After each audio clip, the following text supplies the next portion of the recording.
and Judy Jirongo, who will read tributes on behalf of the children. The children, please come. The children to Honorable Cyrus Jirongo. Please come. And June Jirongo and Judy Jirongo will be able to read tributes on your behalves. Why can we appreciate the children to Honorable Cyrus?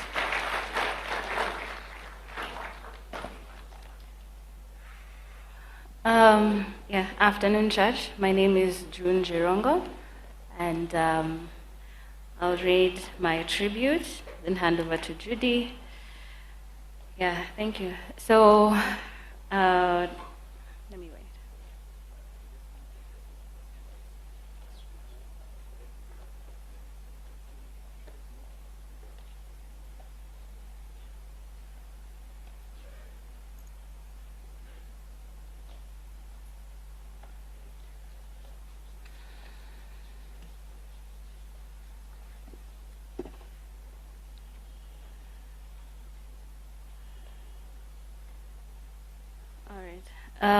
Dad, I am lost for words. I still can't believe you're gone. When I look back, there's always more we could have done together. I choose, however, to look at the good times, the life you lived, the memories we made. The girls are devastated. Your darling and your mom, they loved you so much, and they're still in shock. They remember you as a big, great man, larger than life, yet still the ever generous and happy grandpa. The breakfast and lunch dates you enjoyed together and the plans you had, no one can fill your shoes, but as their parents, we'll do our best to fulfill the plans you had for them and keep your memories alive as they grow. You are and will always be our father, our rock, our provider, our strength and shield. We're also sad. May you rest well and find peace and happiness in your next life. We're proud of you and thank you for everything.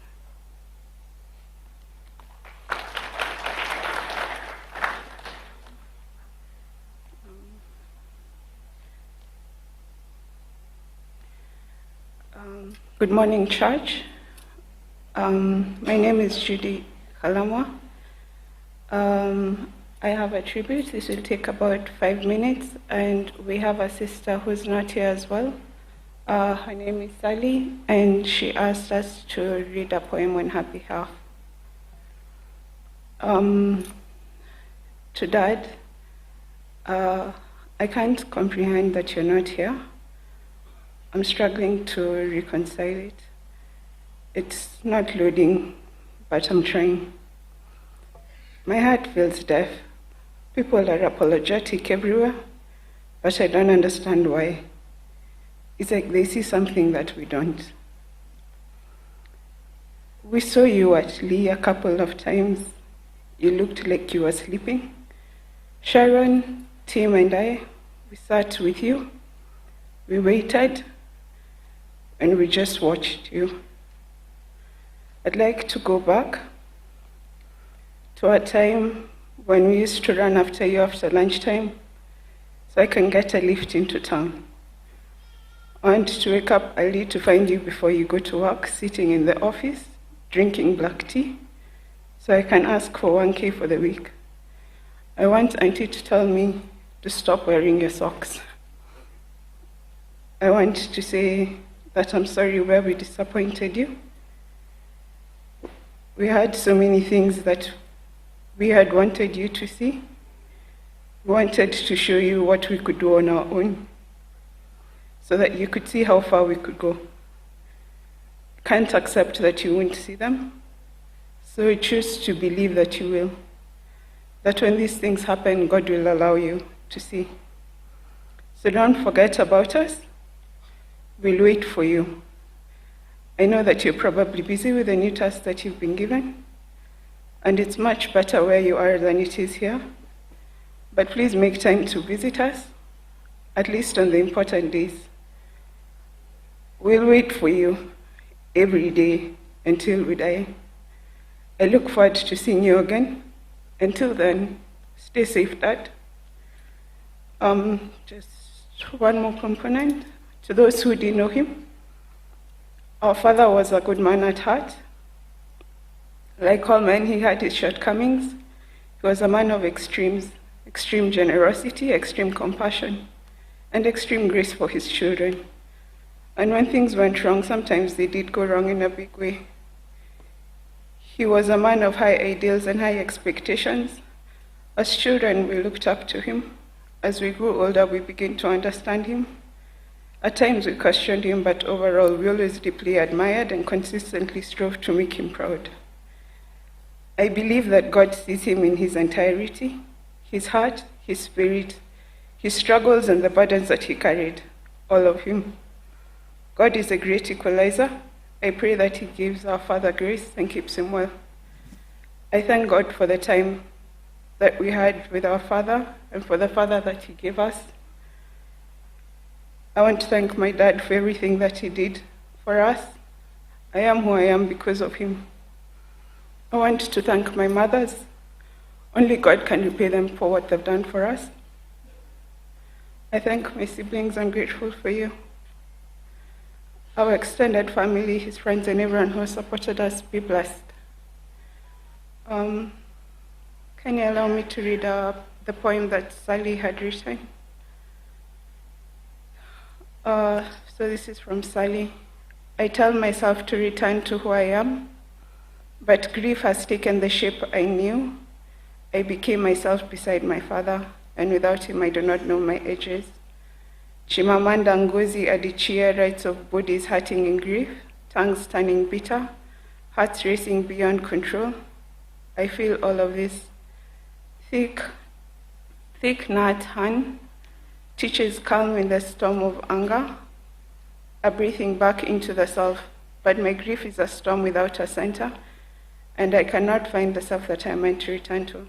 So I choose another way.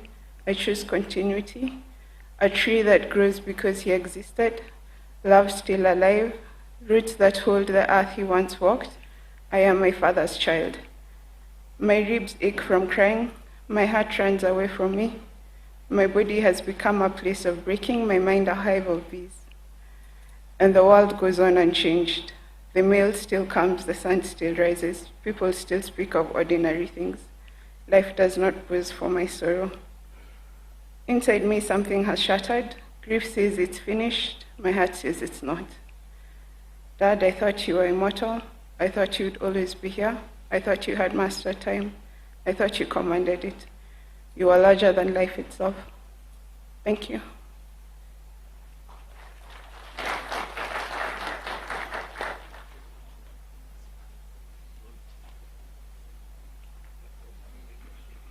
You can wait for her to do the eulogy. You can wait for Sonia to do the eulogy. You can stand with Sonia as she does the eulogy. Good morning, church. My name is Sonia Jirongo. Before my father's untimely passing, he asked that in the event this day come, I read his eulogy. Honorable Cyrus Shahalaka Kwa Jirongo, a life lived to the full. Today we gather not merely to mourn the passing of a man, but to celebrate a life that was lived boldly, fully, and without apology. We gather to honor Honorable Cyrus Shahalaka Kwa Jirongo, scion of the Tiriki, son of Kenya, a father and a brother, a builder, a kingmaker, and a force of nature. Cyrus Jirongo was born on 21st March 1961 in Virembe village, Shamahoho of Tiriki in Hamisi, to the late Paul Jirongo Shahalaka and Selina Ikonanga Jirongo. He was the 11th child in a family of 13, raised in a home grounded in Christian faith, discipline, and enduring belief in hard work. Growing up on the edge of the forest block in Lumakanda, he learned early the values that would define him for life: responsibility, generosity, courage, and a natural instinct to lead. As a boy, watching heavy transit trucks rumble down toward the Kip Karen River Bridge, Cyrus imagined himself on the wheel of those monstrous trucks, in control of power and movement. It was an early sign of a man drawn to scale and possibility. From a young age, it was clear that he was not meant for small things. His ambition was never quiet or concealed. It was bold, visible, and determined. His early education was at Lumakanda DEB Primary School, followed by Mangu High School, which instilled discipline and confidence, but it was equally evident that his education would not be confined to classrooms alone. Immediately after high school, Cyrus made the defining choice. He entered the world of business. Entrepreneurship summoned him, not as an option, but as a command, and he answered without hesitation. He understood markets intuitively. Where others feared risk, he saw opportunity.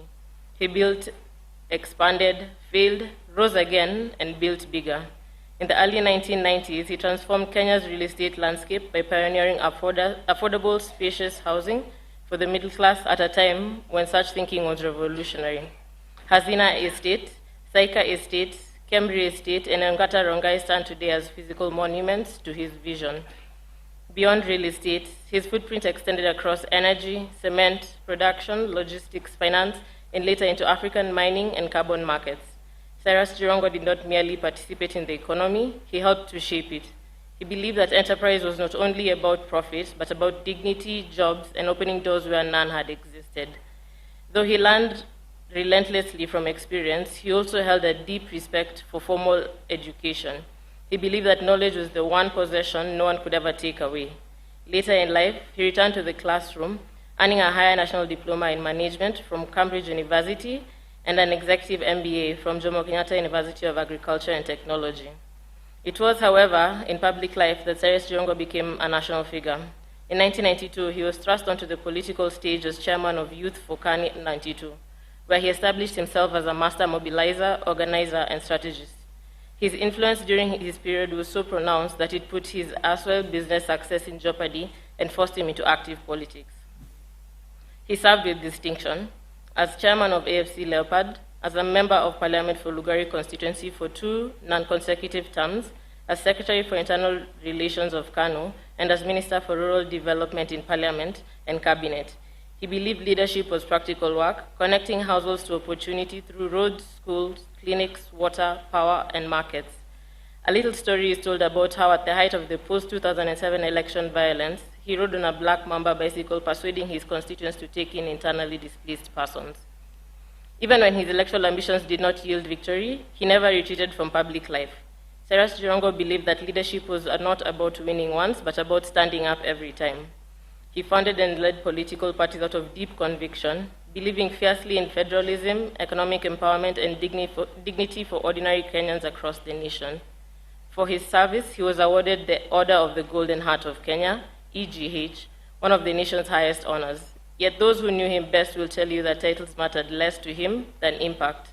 His proudest legacy was not office, but people. Students whose education he paid for, families he supported, entrepreneurs he backed, businesses he rescued, and communities he uplifted. His role in championing the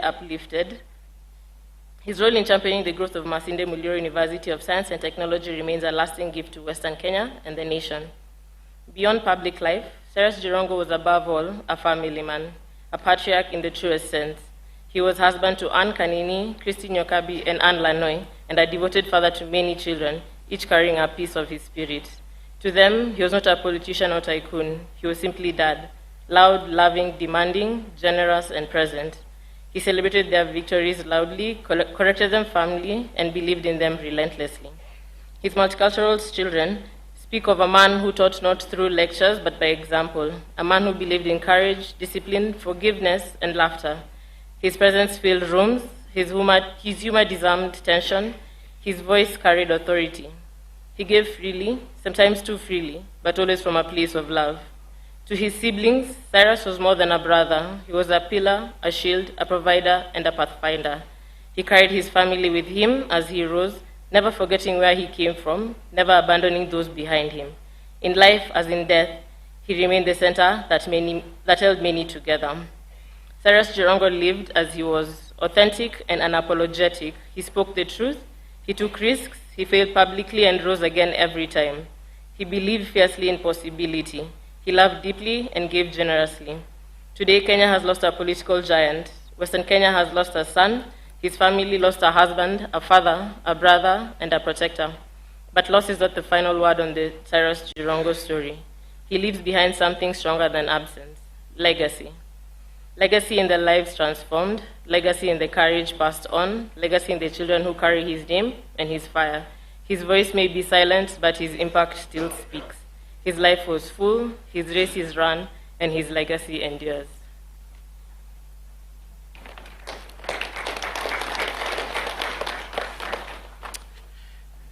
Thank you so much. Why can't we just appreciate the children of Honorable Cyrus, Jirongo, asanteni sana, and may God bless you. At this time, I want to invite the spouses to Honorable Cyrus Jirongo to come and give us the tribute. The three moms can come up here.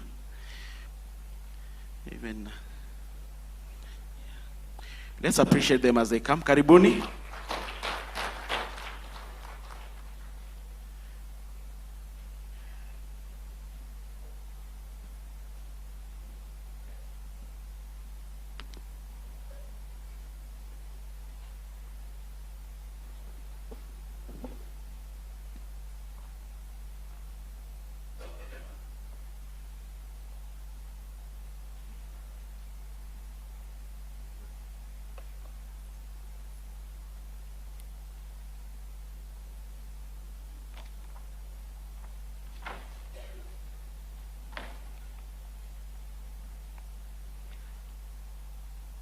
Good morning, church. God is good, and all the time. Thank you. It's not easy to stand here to talk about a beloved, so I will read my tribute. Today we gather here with heavy hearts in honor of the life of Cyrus, a beloved husband, father, grandfather, brother, uncle, friend. Words are too small in moments like this. This is because of the pain of the sudden loss, because the pain of the sudden loss is deep and overwhelming. We did not expect to say goodbye so soon, and our hearts grieve with shock and silence of the absence he has left. Cyrus was larger than life. The tragedy that took him, the tragedy that took his life, he was a man who loved, who worked hard, who laughed, who dreamed huge, who cared deeply for those around him. To me, he was a loving husband, a protector, a friend, and to the larger family, Cyrus was a source of strength and support to many of us here today. He was dependable, kind, and present when needed. The Bible reminds us in Psalms 34:18, the Lord is close to the brokenhearted and saves those who are crushed in spirit. Today we lean on this truth. God is not distant from this pain. He sees every tear, sees every unanswered question, and holds every shattered heart, especially the hearts of us, his beloved family. We may not understand why this happened, but we trust in God who understands us. Ecclesiastes 3:11 says that God has placed eternity in our hearts. That is why goodbyes hurt so deeply, because love was never meant to end in sudden separation. For those of us left behind, Cyrus's life continues to speak. It speaks through memories, through lessons learned, through love shared, through the impact he made. His love did not die in this sudden departure. It lives in our hearts and for those who loved and knew him. Jesus reminds us in John, "Do not let your hearts be troubled. I go to prepare a place for you." This gives us hope, not the absence of grace. This gives us hope and not the absence of grief, but the presence of assurance that death is not the end. For those who trust in the Lord, it is a doorway into eternal peace.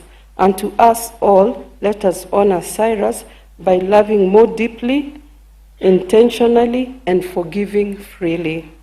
And to our children, Cyrus, we want you to know how deeply he loved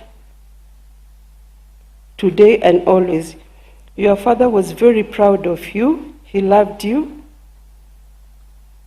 And words cannot fully explain the love that he has shown in his care, his guidance, his protection, and his dreams for the future. Even though you cannot see him now, his love for you has not ended. The memories he gave you, the lessons he taught you, and the prayers he prayed over you, over your life will remain with you forever.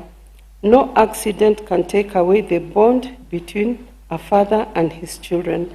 The Bible gives us special promise in Psalm 68:5, which says, God is the father to the fatherless and a defender of the widows. This means that God himself will watch over you. He will walk with you through every tear, through every question, in every step ahead. When you feel weak, he will be your strength. When you feel afraid, he will be your peace. He will be your peace. Your father would want you to keep going on, keep learning, keep dreaming, keep believing. He would want you to be kind, generous, and hopeful. And whatever you miss in him, remember his love never dies. He lives in your hearts forever. You are not alone. God is holding you. Your family is surrounding you, and your father will always be a part of who you are. To Cyrus, khona nimirembe xipenzi xanje.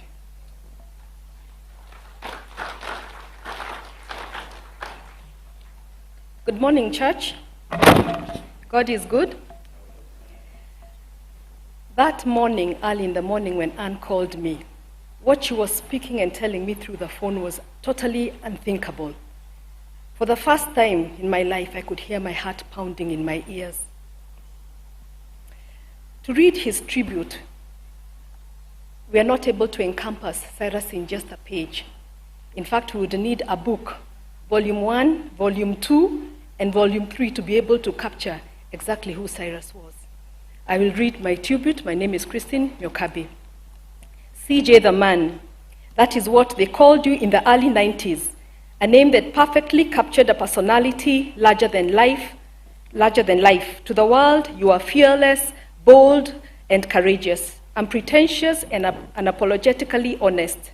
You spoke the truth without hesitation, and people listened. Your charisma drew people effortlessly, while your outrageous, unforgettable humor and booming laughter announced your presence long before you entered the room. But to me, you were much more, Cyrus. You had the biggest heart of anyone I have ever known. You treated everyone you met with the same warmth and respect, whether powerful or humble, rich or poor. Your generosity was instinctive, and your empathy for the less fortunate deeply genuine. I cannot count the number of people who came to you with their problems, and you sat, listened, and moved immediately to help however you could. I was constantly amazed by how you came alive when faced with obstacles. You relished a challenge, and even when bruised and bloodied, you never backed down. You fought to the very end. Your love of life was infectious. You had an incredible ability to make light life's challenges, even in the most perilous times. And in your presence, we always felt safe. Meticulous and tireless, your work ethics was impossible to match. Once you set your mind on something, you pursued it with passion, discipline, and zest. You were a visionary, far ahead of your time, often seeing what others could not. Even when people failed to understand your vision, you pressed on, trusting your instincts and staying true to yourself. You lived life at speed, always a few steps ahead of everyone, leaving the rest of us trying to catch up. Through you, my world expanded in many ways I never imagined. I met people from every walk of life, cutting across the economic, political, and social spheres. You connected effortlessly, bringing together an extraordinary range of personalities who might never have crossed paths. Your influence was wide, your impact undeniable, and your presence was unforgettable. Cyrus, you never said kwaheri. There was so much more to do, so many plans yet to be realized, and so much left unsaid. I will miss your loud voice, your infectious laughter, your crooked jokes, your wicked sense of humor, your company more than words can express. You will be deeply missed and never forgotten. Your legacy lives on through your children, and I promise to remain strong on your behalf, carrying forward the love, the courage, and the vision you lived by. Rest easy, Sira. You are and always will be a legend.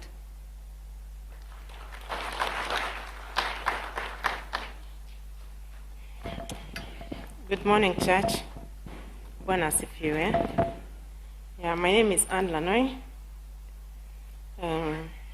I'll read my tribute, and then afterwards maybe I can just give a short synopsis of what happened on the last day. I sit at your desk struggling to find the words to honor you, but the weight of this loss feels too heavy for language. Your departure doesn't make sense to me. The world feels still and strange without you. You are my constant world, and my heart, and the heart of our home. You love me in a way that only my heart truly knows, making me feel cherished and favored in every single day. I miss the simple things most. How you always answered my calls on the first ring, and the many times you called just to share a joke or to seek advice. As a father, you are our children's greatest anger. You are present, steady force, teaching them never to settle for mediocrity and to always strive for their best. Through your firm yet gentle example, you taught us the value of hard work, the beauty of humility, respect, and kindness. Your deep faith and religious devotion guided our path, and these are the virtues that we will carry forward in your honor. Cyrus, you are the definition of resilience. You are a visionary who thought outside the box, believing that nothing was insurmountable. To you, the word impossible did not exist. You are our eternal optimist, giving us hope when we felt we had none, and calming storms of life with your steady presence. You are uniquely generous and often giving until you had nothing left, and yet never expecting a single thing in return. You embraced my family as your own, caring deeply for them and always concerning yourself with their well-being. Truly, they became your people, and you became their heart. Thank you for the immense trust you placed in me. It has been my greatest honor to raise our children by your side and to care for your family. Your impact reached far beyond our home. You inspired so many to chase their dreams and helped set strangers in their darkest hours simply because it was who you were. My love, the loss is immeasurable, but so is the love you left behind. I could write a book about the life we shared, but for now, I carry your loss, I carry your story in my heart. Fare thee well, my love, until we meet again at that beautiful shore. May God keep your soul in eternal peace. Amen.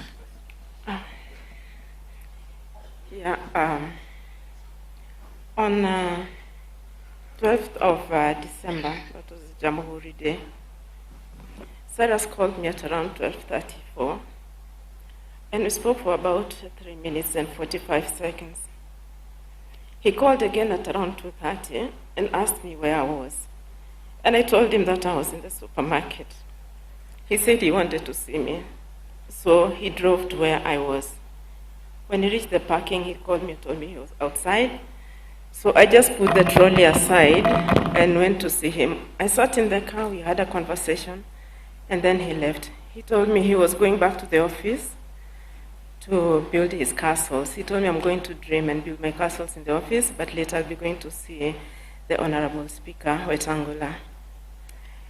Later, he FaceTime called me at around 4, told me he never even went to the office, that he had gone to the house and was just feeling tired and went to sleep. So when he called, he was just on the chair. He told me he had been dozing on the chair for about 2 hours. And that was the last time I spoke to Cyrus. And the time he came to the parking at the supermarket was the last time I saw him. I had a restless night that night. I didn't sleep well. And the feelings I had were really strong. So I looked at my watch, at my phone, and it was exactly midnight. I could not really decode what I was feeling. So I took a screenshot of my phone. It is the picture on my tribute. It was exactly midnight. And I could hear voices saying, it is over, it is over. I couldn't make sense of it. At 3 o'clock, 3:20, when I got the call, I was still awake, trying to make sense of what I was feeling. I saw his call, but when I picked, it was not him. Someone asked me if I knew the owner of the phone, and I told him, yeah, that's my husband. I asked where he is, if I could speak to him. But they told me that he's been involved in an accident, and he was unconscious but was being attended to by the doctors. I continued talking, but I immediately asked my daughter Sonia to accompany me, and we started driving towards Naivasha. I could also not make sense when I was told that the accident had occurred in Naivasha, because he had no plans of traveling. So it was, at first I thought it was a prank, but then the officer identified herself and said she was Corporal Rhoda of Naivasha Police Station. So I drove and I went. I realized that it was going to be very heavy for me. I called Senator Kaniri, I called Mr. Kisia and Mr. Fred Amayo and asked them to accompany me to Naivasha. And I'm glad that even at that hour, at 3 a.m. in the morning, they woke up and they followed me alongside their spouses. And we kept going, we kept communicating. I also called his doctor, Martin Wanyoike, and put him on high alert. I told him Cyrus has been involved in an accident, kindly be on high alert. And he called back and even sent me a number for the air rescue. Finally, when I called the police officer, I told him the air rescue requires a landmark for them to land. That's when the commandant of Naivasha Police Station told me, Mama, hii sasa siyo rescue mission, mzee ametuacha. It was devastating. We stopped the car on the roadside and we just screamed and cried and cried. I informed Christine Yokabi, I informed Kanini of what has happened. I also informed her siblings. And I called some of our children, Jake, Tim, and June. I told them to follow because things were really bad. I had also called Honorable Sudi. Though he did not answer, he called me at around 6, and I also informed him about what had happened. We reached there. We found Cyrus in the morgue at Naivasha Mortuary. So the rescue mission changed now to something else. So I called Lee Funeral Home and asked them to send us a hearse. And the whole team, we converged at the morgue and we brought him back to Nairobi. It is a terrible loss. It was so shocking to speak to someone a few hours and then later be told that he is no more. I pray for your prayers for the family. The children have been hardest hit, but God will give them strength. And I pray that all the children, let us be strong Let us love one another. And let us continue with Dad's legacy. Dad was a fair man. He believed in equity, and he never discriminated against anyone. And I pray that God will give us the grace to continue that and to be fair to all the children and give them what they deserve. God bless us all. Thank you.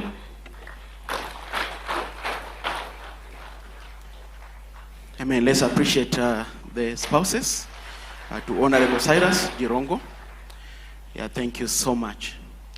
At this time, we want to give the offering as a tradition of Christ is the Answer Ministries when it comes to offerings in the memorial service or the funeral service. The offerings normally go to the family. So as you are giving, you know that you are giving to the family, you're not giving to the church. So if you had no opportunity to give, this is your opportunity. Whatever you give will go to the family. That is the policy of CITAM. And at this time, I'll invite the music team to come and give us a hymn.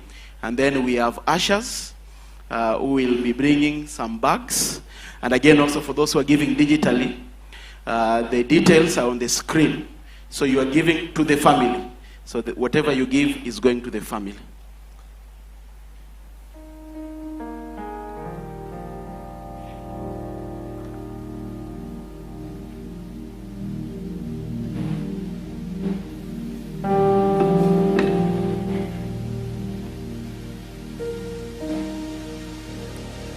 Sing the wondrous love of Jesus. Sing his mercy and his grace. In the mansions bright and blessed, he'll prepare for us a place when we all get to heaven. What a day of rejoicing that will be.